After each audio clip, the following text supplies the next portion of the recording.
Hello guys, and welcome to Basic Tutorial.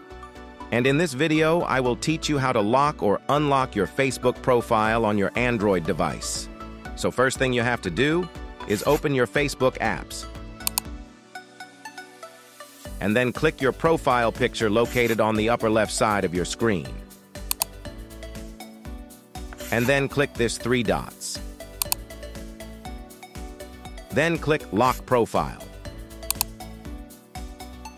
Read this reminders carefully, and if you agree with that, you may now click Lock Your Profile. A confirmation will appear that your profile is now locked. Click OK. And now your profile is locked. To unlock your profile, just click again this 3 dots.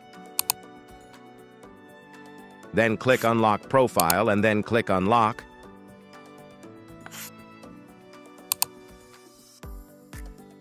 Read again the reminders or just click Unlock Your Profile.